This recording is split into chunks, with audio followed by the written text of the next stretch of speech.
Ny mety tetry ny andro eny an-dranomasina ny alahady 7 May 2024 amin'ny 9 maraina hatramin'ny alatsinainy 7 May 2024 amin'ny 9 maraina. Tsy misy ny filazana fampitandremana ho an'ny mpampiasa ranomasina nefa dia manentana hatrany anareo mba ho mailo mandrakariva. Ho amorontsiraka Atsinanana, tanjona Bobaomby hatrany amin'ny tanjona Angotsy, anorana malefaka indraindray. Ho avy atsimo na atsimo Atsinanana andrivotra ka 20 hatramin'ny 70 km isan'ora. Anonjabena herin-dranomasina, ny ahavy onja kosa 2 metatra sasany hatramin'ny 2 metatra, hatratra 2 metatra sasany any amin'ny tapany avaratra noho ny alin-drano avy atsimo Atsinanana. Ho an'ny tanjona Angotsy hatrany Mahanoro dia anorana malefaka.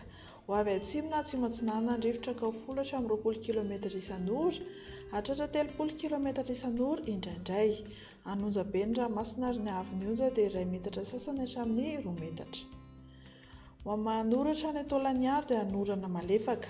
Ho avy Atsinanana andrivotra amin'ny ankapobeny ka 10 hatramin'ny 20 km isan'ora.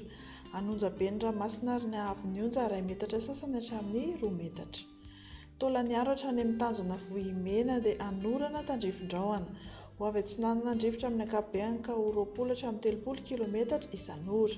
Anonjabe na herin-dranomasina ary ny ahavy onja 2 hatramin'ny 2 metatra sasany, hatratra 3 metatra kosa noho ny alin-drano avany atsimo. Ho amorontsiraka Andrefana, tanjona Vohimena hatrany amin'ny tanjona Akabo dia ho maina ny andro amin'ny ankapobeny. Ho avy atsimo na atsimo Atsinanana andrivotra ka 30 hatramin'ny 70 km isan'ora, hatratra 70 km isan'ora indraindray any amin'ny tapany atsimo. Anonjabe na herin-dranomasina ary ny ahavy onja 2 hatramin'ny 2 metatra sasany, hatratra 3 metatra any amin'ny tapany atsimo noho ny alin-drano avany atsimo. Ho an'ny tanjona Akabo hatrany amin'ny tanjona Vilanandro indray dia andrahoana vitsy. Ho avy atsimo na atsimo Andrefana ny arivotra ka 20 hatramin'ny 30 km isan'ora. Anonjabe ny ranomasina ary ny ahavy onja 2 metatra sasany hatramin'ny 2 metatra. Ho an'ny tanjona Vilanandro hatrany Analalava indray dia andrahoana amin'ny sitokotoko na andrahoana vitsy. Ho avy Andrefana na atsimo Andrefana andrivotra ka 20 hatramin'ny 30 km isan'ora, hatratra 70 km isan'ora eo anelanelany Mahajanga sy Analalava, ary ho avy atsimo Atsinanana ny maraina ka 10 hatramin'ny 20 km isan'ora. Adimy mpanonja ny ranomasina ary ny ahavy onja dia atsasa-metatra hatramin'ny 2 metatra.